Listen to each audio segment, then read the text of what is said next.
Hello students, welcome to Legacy IAS Academy. Today we are going to discuss about the Swiss banks, how do these banks work, why these banks are so popular and famous across the world, and also how the banking system or the whole financial system of Switzerland plays a very crucial and important role in exacerbating the problems of corruption and money laundering. So let us start and delve deeper in this particular topic.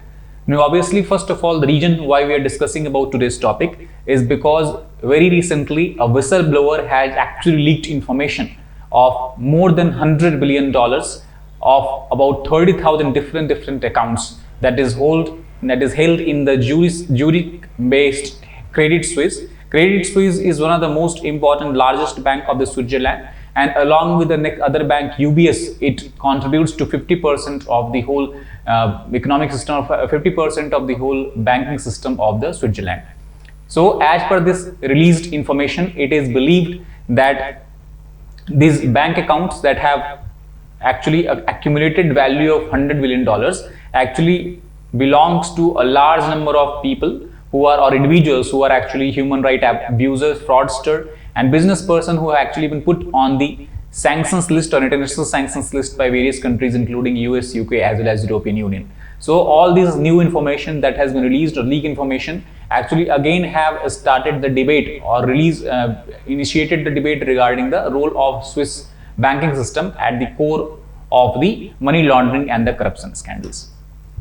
So if we try to understand that what are the development that has happened. So first of all, the leaked information was given to the German newspaper that is called as Süddeutsche Zeitung. Once this information was received by the German newspaper, the agency shared this information also with the Organized Crime and Corruption Reporting Project of European Union. And not only that, along with this, these paper also shared the same information document with 46 other media houses across the world, including important ones like the New York Times, Guardian, and the Le Monde of France. So let us try to understand that why Swiss banks are so popular and famous as far as the secrecy of the account holders as well as the black money are concerned. So it is not something that has happened in recent time. It has always, the Swiss financial institutions since very long time had this history of maintaining secrecy of their account holders. And it began somewhere in the time of 18th century, when it was considered the city of Geneva in the Switzerland was considered as a favorite destination for French royalty to hold their assets and the money. At the same time, apart from French loyalty, the other European elites from across all the European countries were actually involved in stashing of their illegal wealth and amassed their illegal wealth in Swiss banks. This came on the background of 1713 law that was passed by the Swiss government, where this law actually prohibits any bankers or banking institutions from giving out information about their customers and clients. This law is the main law, or we can say this was the beginning when the powerful culture of silence and secrecy began in the Swiss financial institutions that still is going on and as the kind of main theme of the Swiss financial institutions. Again, the next most important development happened in year 1934 when the Federal Act on Banks and Saving Banks were passed by the Swiss government, and it is also popularly known as Swiss Banking Act. Under this act, there is a very important article that is known by Article 47. And Article 47 actually criminalized the process of revealing the details or information of customers to almost anyone, whether it is government parties or government agencies or whether it is non-governmental agencies or private parties. If any banking institutions or banker is involved or found to be involved in divulging information of their customers to any of these parties, actually this is considered as a crime, and especially if it is happening in the absence of any criminal complaint against that particular customer. And as per the Swiss law, a banker can be given 5 years in prison for violations of these Article 47. So this is the main reason why the Swiss financial institutions are known for maintaining a secrecy and also maintaining the we can say secrecy as well as very safe place for the in dictators and very safe place for the individuals who want to amass their illegal money, black money in these financial institutions. Now the question comes that why the Swiss bank has become so popular, not only a regional destination for stashing black money as well as illegal wealth, but also globally it is considered as one of the favorite destinations of all the people to amass and stash their illegal wealth.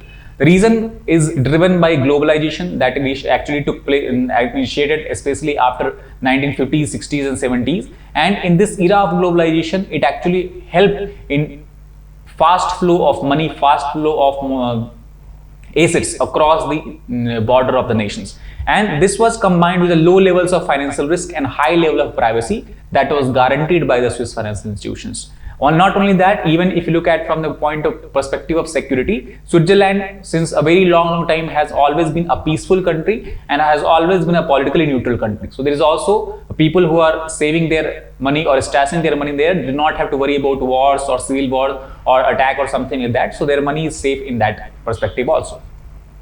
At the same time, the Swiss government and governmental rules and regulations from all their Swiss financial institutions, they require a very high capital requirements and have a strong depositor protection. That means if someone has deposited their money in the Swiss banks, they can be guaranteed, or they can be, we can say, they can be very sure that in such situations where their money is stolen or something happens to their assets, the government of Swiss banking institutions as well as government will provide a guarantee and will provide them, and again will give them the equivalent amount of the money that has been stolen from their bank accounts. So these three factors, when they combine together, they make Switzerland and Swiss banking institutions, financial institutions, a very good place for hiding and stashing your wealth. So this benefit not only accrues to the depositor of the money, but the benefit also accrues to the Switzerland and Switzerland financial systems. How? So first of all, the patronage of international clients is critical for the running and functioning of Swiss banks, and not only the Swiss banks but also to the whole Swiss economy. And this we can understood from this particular point that almost half of the 7.9 trillion Swiss francs, that is equivalent to $8.6 trillion of assets under management under the Swiss financial institutions, belong to the foreign clients.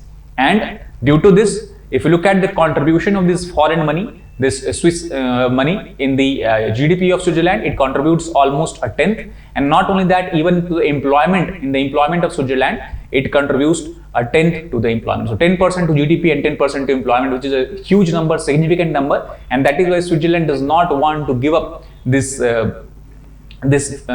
can say the assets and all these financial monetary assets that they hold for the people of foreign origin. However, this has actually created a case of corruption. And corruption, first of all, we know that it enriches a few but weakens society as a whole, right from the private sector to the state sector, and that is the main concern that all countries have toward Switzerland. Corruption, though so many years have passed and corruption is always in news, though we have not been able to reach to a satisfied, successful definition. So the best possible definition of corruption is given by a well-known organization called as Transparency International, and it has defined corruption as the abuse of entrusted power for the private gain. Corruption is also divided into two types. It is either a petty corruption or grand corruption. Again, it is not any official definition, but petty corruption, when the corruption happens at very low level or low level of government offices and where few individuals are involved, that is called as petty corruption. While if the corruption happens at a larger scale on a higher political officer level, like at the central government level or state government level, then that is called as grand corruption. So obviously grand corruption involves a very huge sum of money, hefty sum of money, while petty corruption involves a small amount of, or a small sum of money.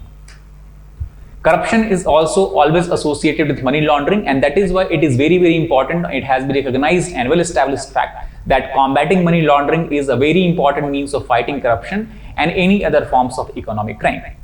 So let us try to understand slightly in brief that what do we understand by the term money laundering. So money laundering actually, it involves the transformation or conversion of dirty money, illegal money into a white money, or we can say legal money. This happens via three stages. The first stage is called as placement. The placement is a stage in which the dirty money is collected and then it is introduced into the legal or official financial system of the country or at any regions. Once the money, illegal money or dirty money has been introduced into the financial system, now the second stage begins, which is called as layering. In layering, all this sum of money that has been introduced in the financial system is actually transferred to lot of different accounts, lot of different stakeholder can be used for purchasing of lot of different assets, and the layering is mainly done for the purpose of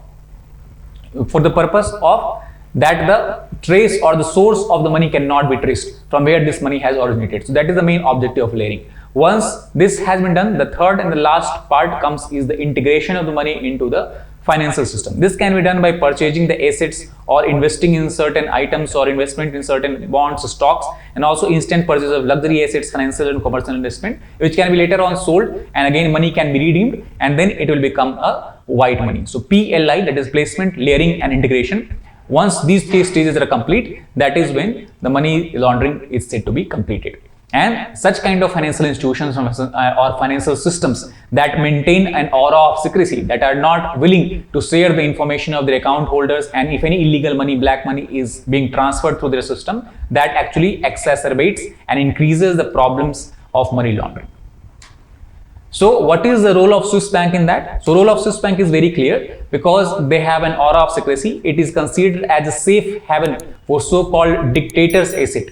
Also because they have very lax regulatory environment, not only from the central bank point of view, but also from the government legislation point of view. It actually helps these people, so-called dictators and other people who have amassed wealth by illegal means, to deposit their money in the Swiss financial systems. And also all the banking system of the Switzerland, and especially right now in the Credit Suisse, has a very strong policy of looking the other way instead of asking difficult questions from their client and customers. The most recent example of these we can see from the recent events that has unfolded in last 3-4 years is the first scandal that rocked the Swiss financial system was one MDB scandal, that is related to the Malaysian government scandal, where a large amount of illegal money has been generated and stashed away. Similarly, the Lava Jato scandal of Brazil is also a very large scale scandal that has happened, and also its money sources can be traced to the Switzerland. And the last and the most important one was the Panama Papers, or called as PDVSA scandal, which also includes large number of celebrities and very famous personalities of India itself. So these three clearly states that the Swiss bank is at the center of the financial crimes or money laundering crimes that is going on not only in the region of Europe but also all across the world. So obviously the Swiss financial system has been pressured, Switzerland government has been pressured by the USA, by European Union, and certain steps have been taken. The first step is, with respect to the recent event, European Parliament, the most conservative party called as European People's Party, which hold the largest number of seats in the European Parliament, they have actually asked the Parliament to review the Switzerland's banking practices and to look for some certain sort of illegality if they are being involved with. If Switzerland is found to be involved, or Swiss financial institutions are found to be involved in certain sorts of illegality, in that case, countries should be asked, or countries should be, we can say, warned that they could be possibly included in the list of countries which are in the European Union's dirty money blacklist. As of now, this list consists of 20 such countries where the anti-money laundering acts or the steps taken to prevent money laundering has not been very serious. The countries in this list include countries like Iran, North Korea, Syria, and such and such.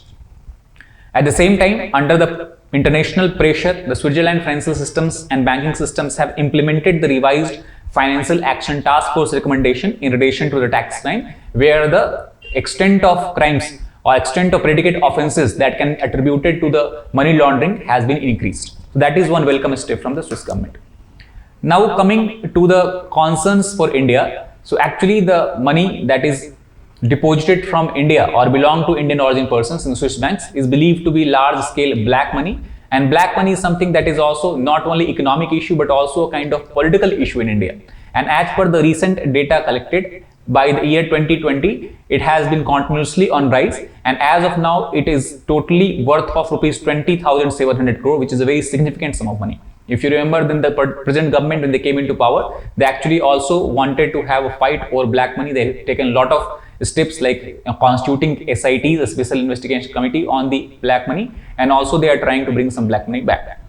However, on this front, the government has not completely been successful, and this black money mostly comes after a lot of individuals, also companies and government officials are involved in tax evasion and fraud. So not only this money is not available for the use for the Indian economy, but also it is a fraud on the Constitution of India. It is fraud on the people of India, where the actual beneficiary of this money should be the Indian people, but it is simply rotting away in the, not rotting out, but you can say simply it is resting in the Swiss financial system for the personal gains of few.